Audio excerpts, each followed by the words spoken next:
And we're back with Pagan World Congress, and we're presenting Jack Montgomery. Good morning, everyone. First, I'd like to thank the organizers of the Pagan World Congress for allowing me to speak with you today. I'm genuinely honored to be among you and to share some thoughts about what I feel is an important topic within the context of American folk magic and today's pagan community. Actually, today, I'm going to do something quite different from what I usually do in one of my presentations. Usually I talk about folk magic and the traditions involved with them in a very descriptive manner. Today, however, I'm going to describe the tradition, yet I'm going to advocate for a specific stance or posture for our greater community based on the experience of the traditional magical people. Usually when I do one of these things, the first question I'll get is, how did you get into this? And let me give you a little backstory. My name is Jack Montgomery. I was born in Columbia, South Carolina, in 1953. I grew up in a family that were very pragmatic, practical people, and yet, because of their rural roots, did little things that were unusual, little magical things they did quite often, and it was all considered very normal, such as the presence of spirits. We didn't think a thing about it. It was all quite everyday in that respect. I attended the University of South Carolina, had a double major in religious studies and psychology with a minor in anthropology. And it was at the point in 1974 that I began conducting field interviews with community healers. And I focused in on the powwow and hoodoo traditions. The field work is what led me to a 50+ years journey of the spirit. And that's how I became involved in all of this. Later, while working on my master's in Hindu studies at the University of Virginia, I connected with an Appalachian granny tradition in Southwest Virginia, and it's all chronicled in a book that I wrote called American Shamans, Journeys with Traditional Healers. And I'm not plugging the book, I'm just telling you that that's where it's all written out if you want to pursue a copy. I presented at programs various aspects of American folk magic since 1976. And I've given papers at pagan gatherings since the mid-1990s. I've also presented in academic settings from community colleges, historical associations, and in university settings as diverse as Harvard and Swarthmore, and as far away via the grand old internet as Italy. I presented a couple of years ago. Here's another part of myself. In 1983, while working at the University of Virginia Law Library, I began to specialize in management issues, and especially conflict management. You know, libraries aren't the peaceful, happy places that everyone, I think, envisions them as. There's a lot of currents that run parallel or all the time through the library organizations. My first book, Conflict Management for Libraries, Strategies for a Positive, Productive Workplace, was published in 2005. And I became a professional consultant to libraries and dealing with interpersonal issues, emotional intelligence, and those kinds of workplace issues. And that has a bearing on what I'm going to talk about today. Now, we're going to try to talk about the context of what we're discussing with three different traditions. First one is hoodoo. Hoodoo is also called conjure and root work, is really not voodoo. That's a different thing. That's a religion, per se.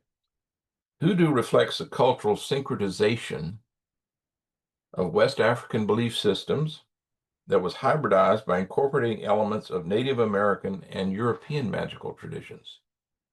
You'll find that hybridization is a constant in American folk magic. It's a series of magical beliefs and practices and has roots wherever African Americans lived and worked in this country. As an example, with hoodoo, there's a high degree of animist beliefs and elements of spiritualism. There is also a large magical vehicles or items that are used in the practice of hoodoo.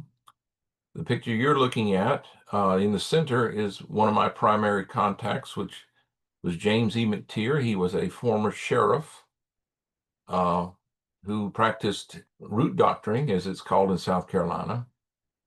And some of you might remember the movie Midnight in the Garden of Good and Evil. In the corner there in the lower right is Minerva, the real Minerva. She was a marvelous individual that lived in that part of the state. The next tradition is called powwow or brauerei. And this was a uniquely German-American magical tradition brought to the country by the settlers who were recruited largely by colonial governments from the German and Swiss border regions. It's interesting to note that even in Germany now, there are over 7,000 registered healers. So a lot of those practices that came over here have roots in Germany that are still there. Powwow is largely a healing tradition and has elements that incorporated distinctly European magical practices, including removing hexes, warding off spirit intrusions, and there again, a form of mysticism developed with it. So it's not just simply laying the hands on the sick. It even developed its own peculiar little art that is so commonplace. There's some of it's done just for decoration, but some of it has a distinctly magical um, usage. Finally, whoops, sorry. There's the Appalachian magic tradition, also called granny magic by some people. It has its roots in the British Isles and in the cunning man and cunning woman traditions that are often people over there are midwives, healers, herbalists. There are certain constant themes that seem to run through all of this. Um, life in the mountains was often hard and cruel, so there's a fatalistic quality to the whole Appalachian cultural environment. The world of spirits is always around and tied to regional ideas of morality and religions. You may notice that I'm being very fast and loose with some of these descriptions, and that's simply to introduce them, and it doesn't give them um, any, doesn't begin to describe how deep and profound some of these beliefs are and how deep they go into the psyche of the people. What's unique about all these traditions? First of all, they're all hybrids. They all hybridize because they had contact with many different societies. Even German powwow is found in Appalachia. My own grandfather, great-grandfather, John Andrew Wagner, was a powwow who specialized in healing animals.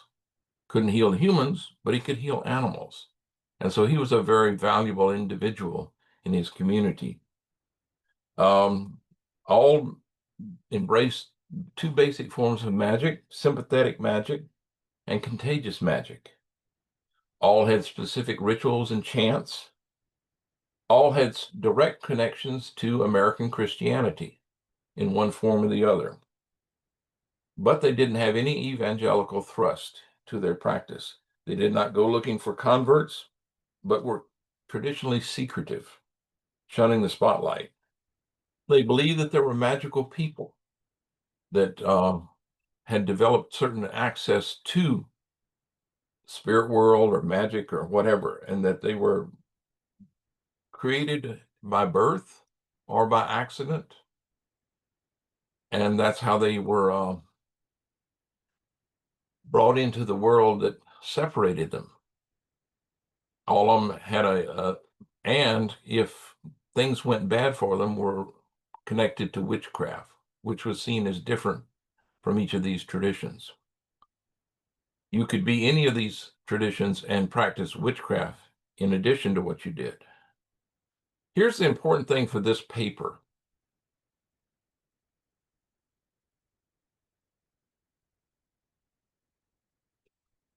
Sorry, I hit the wrong button.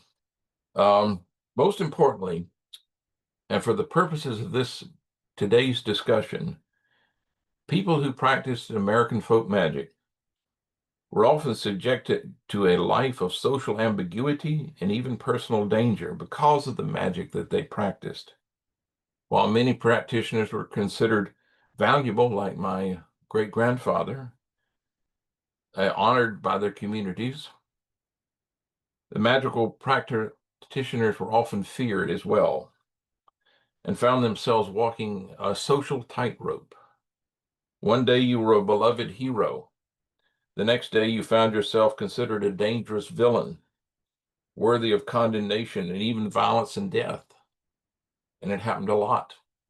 You were a scapegoat of the worst sort. In addition to your social vulnerability, magical folk were also legally vulnerable. They had a number of tactics that communities would use on these people, and they'd accuse them of fraud, of practicing medicine without a license, of disturbing the peace if they caught them in ritual, including a famous root doctor from Beaufort, South Carolina, named Dr. Buzzard. All the root doctors took on an animal name. That's part of the spiritual quality of it. And Dr. Buzzard was Stephanie Robinson. He would chew the root, as it was called, in a courtroom, and the witnesses would fall apart and couldn't testify. So as you can imagine, he became quite valuable by people who were seeking legal redress, but he would also get accused of disturbing the peace. They also found themselves often religiously harassed, condemned from the pulpit, so to speak.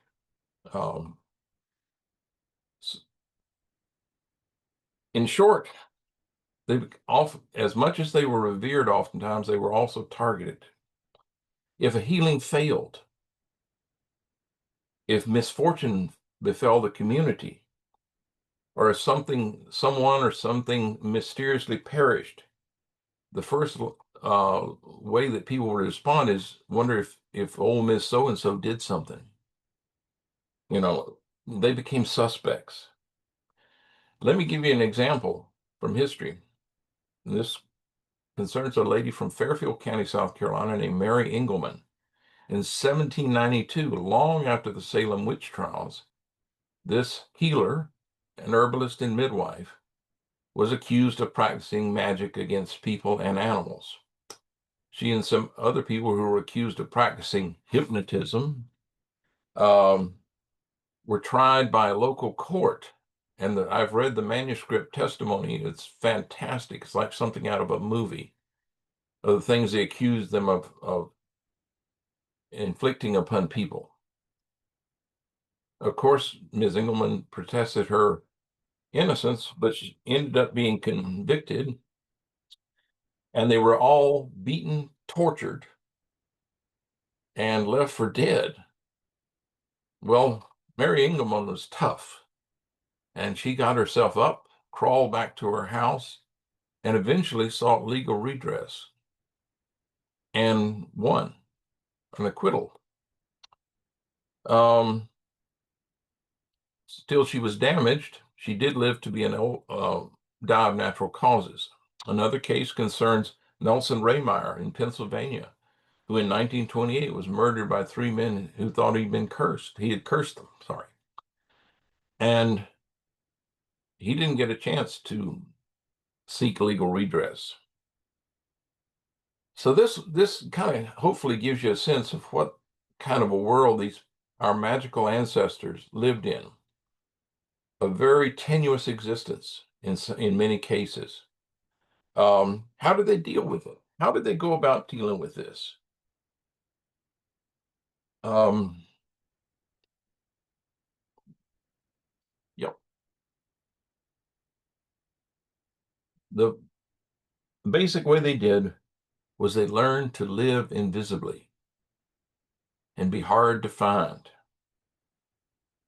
This was advice given to me in 1970s when I was talking about this from my own teacher, who was named Lee Grouse Gandhi. He said, you need to stay out of the public limelight because this is where people will come after you. They hid their practices. They performed in secret locations, uh, secluded woods or hush harbors.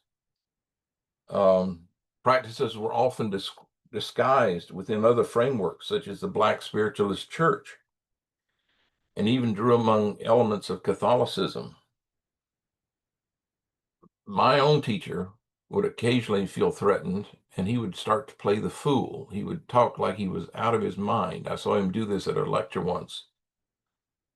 And he had realized there were people there who were looking at him in a very accusatory way. So he began to act like he was crazy. And it upset me terribly. I took him to task for it after the lecture, and he said, I needed to get them off of my back because they were coming for me. Very interesting way. Some took the posture of becoming social benefactors. Dr. Buzzard, who, unlike a powwow, could accept money for what he did, became a social philanthropist. He built churches, he built schools. He was a benefactor to his entire community, other than his magical practice. He and other magical practitioners made connections with important people. They politically inserted themselves into the fabric of the community so that there would be someone there to protect them. They even adopted titles for their practice that would take them away from the whole magical element. They would call themselves like reverend, faith healer, spiritual counselor, spiritualist, even to name a few of the terms that they would use. And you see this a lot of times in the advertisements when they would put themselves into the paper. They would be a spiritual healer, which that took them out of the legal limelight too. Hopefully took the focus off of them. Okay, I've talked a little about the history. What does this mean for modern pagans? What does this mean for us today as a community? And while there aren't particular laws against practicing magic, at least for the time being, or for being a believer in certain other things that don't fit the standard norm, times are changing. We all know this. We all can see it. We can hear it. Um, the worst of it is that even the government officials are taking positions that align themselves with groups that shun religious diversity and advocate for a theocratic domination. A friend called me the other day, and she'd gone to her family's church in rural Missouri, who discussed sending infiltrators into magical groups and even into groups like the Unitarian Universalist Church to undermine and be subversive. In other words, this was not something this particular church had dreamed of. This was something that was a movement that was underway. And she became very distressed by the entire thing. Um, there's a phrase that was used by my first psychology professor. He said, if you don't believe anything else I said to you, we were talking about human aggression. He said, humans will attack what they fear. And throughout history, scapegoating was used to justify violence, persecution. Remember the Salem witch trials, even all the way to the Holocaust, where innocent victims were blamed for societal fears and failures.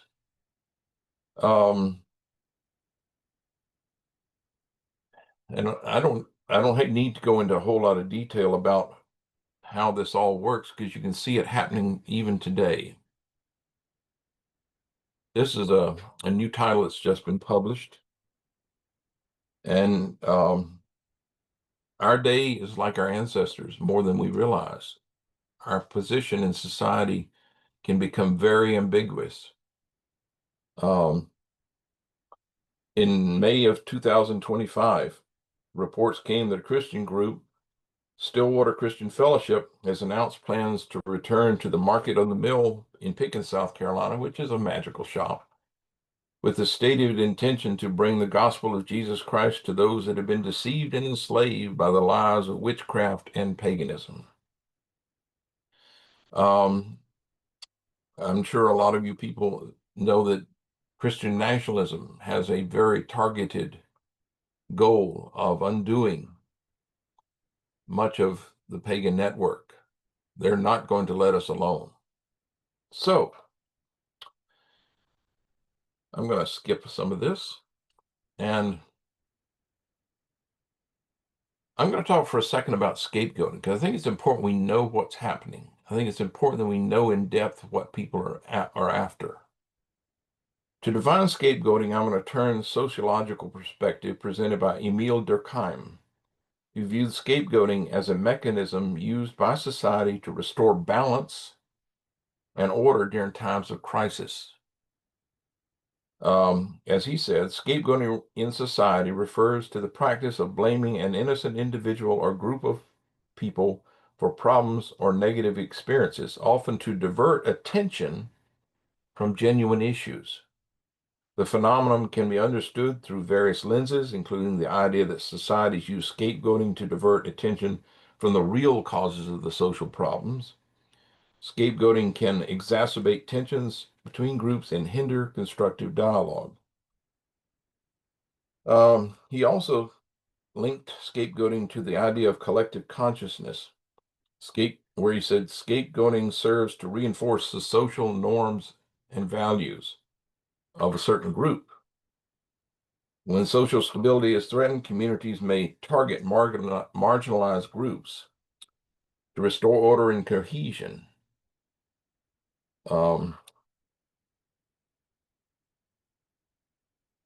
It's very interesting. I was asked to speak to a Unitarian Universalist church about folk magic.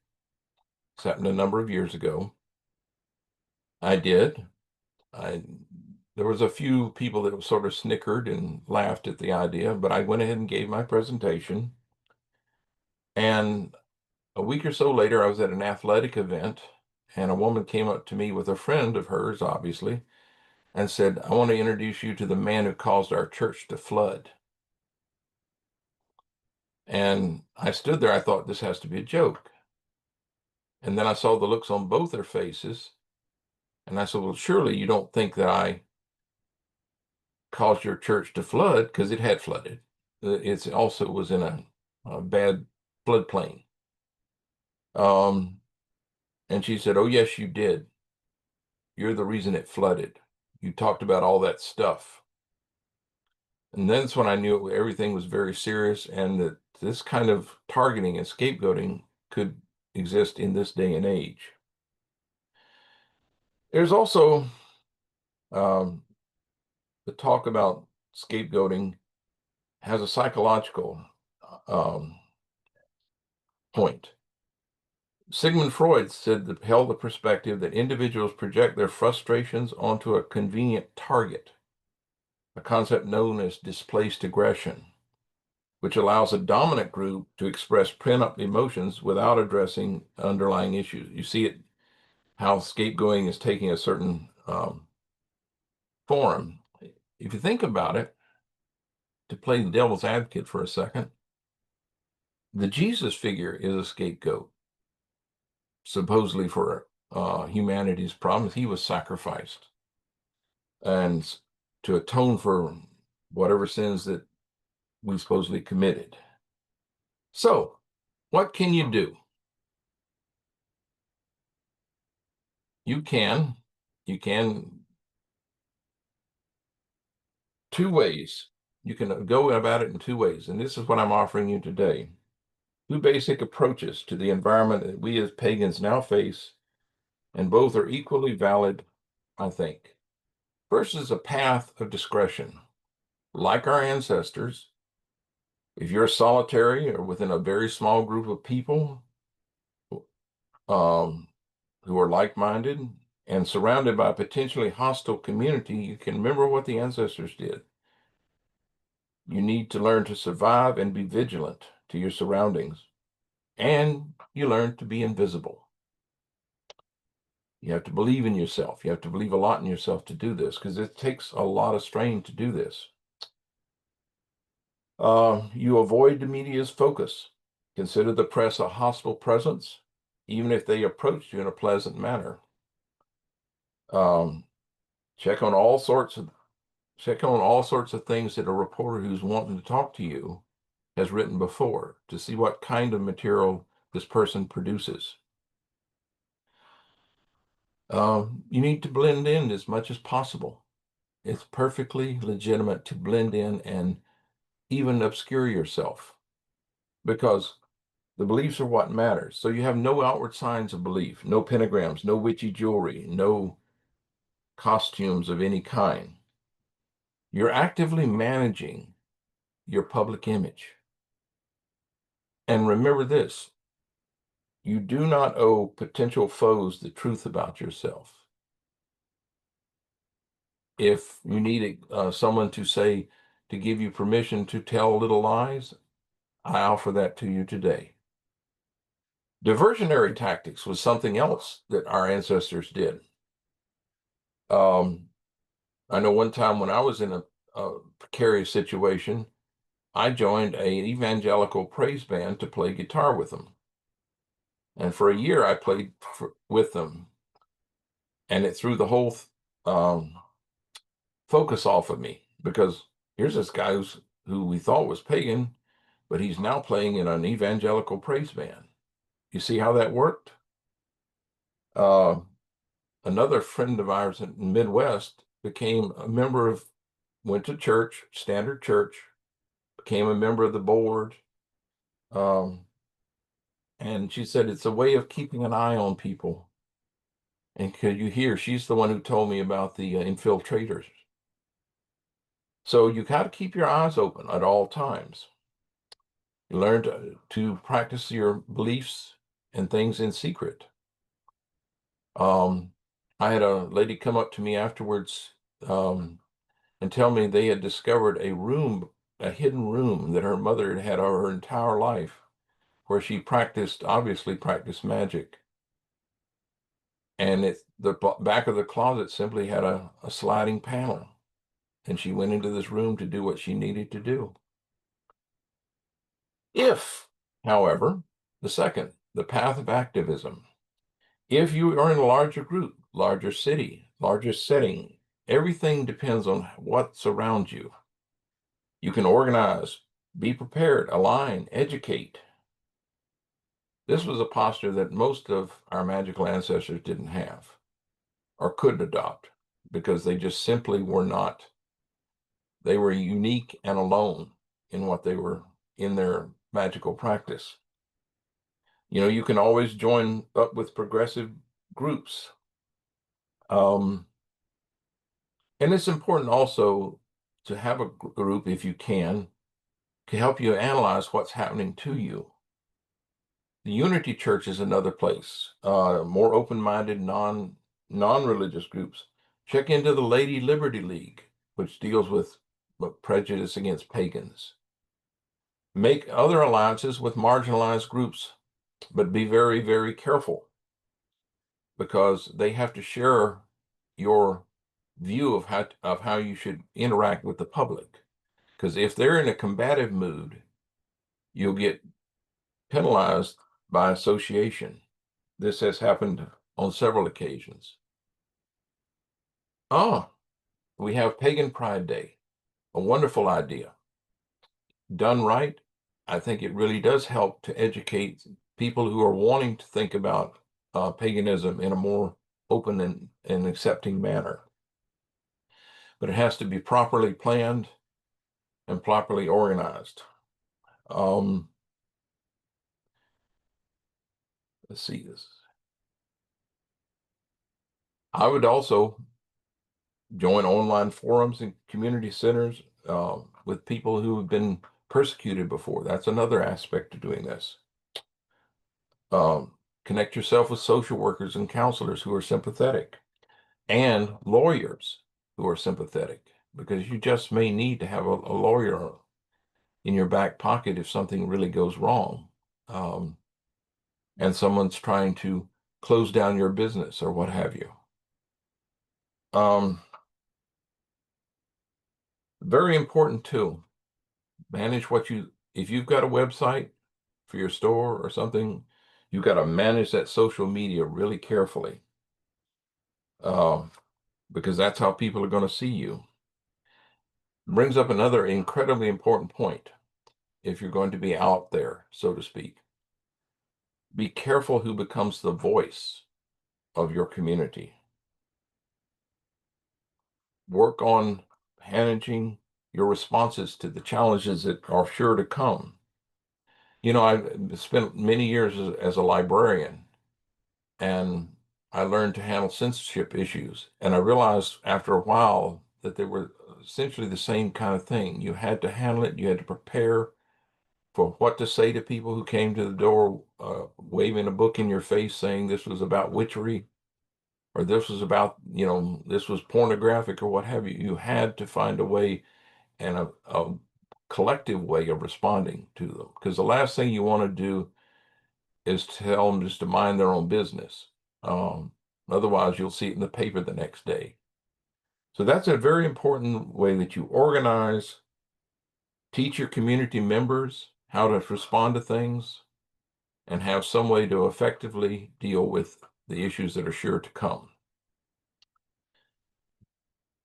There's one other very important thing I'll need to say. Regardless of which of these postures you may take, or a combination of the two, you are the only one who can decide that. I've heard of people shaming pagans for not wanting to come out of the broom closet, so to speak. That's got to stop. Every person has to do what is right for them. Every person has to reach out to the public in the way that they feel comfortable and that they feel they can risk. So there's really some good questions to ask each of us over and over again. How important is this spiritual path to you? What are your real motives for getting involved? And sometimes you're the only one that can answer that. Why do you feel you need to be public when you could just live invisibly? You need to answer that for yourselves. And what are you willing to do to practice your beliefs? I assert to you today that if your pagan beliefs are, in fact, authentic spiritual commitment, you'll learn to protect it as our ancestors did.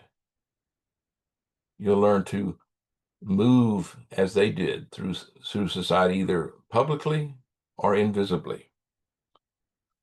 Our ancestors obviously learned to deal with religious persecution through self-education. These were shrewd people, almost to the person, because you didn't make it otherwise as a traditional healer or magical person. In summary, religious prejudice and persecution were and still are a global reality. It demands our attention, our compassion, and our action. By understanding the nature and impact of persecution, we can better support ourselves and our brothers and sisters in the movement and work towards a world where every person is free to believe, openly believe, and practice their faith without fear. Only then, I think, can we move forward into a spiritual tomorrow of our own creation. And with that, I will say thank you for listening to this short piece. Once more, it has been an honor to speak with you. And if you like, I'll try to answer any questions you might have, or certainly willing to listen to any comments. Thank you so much.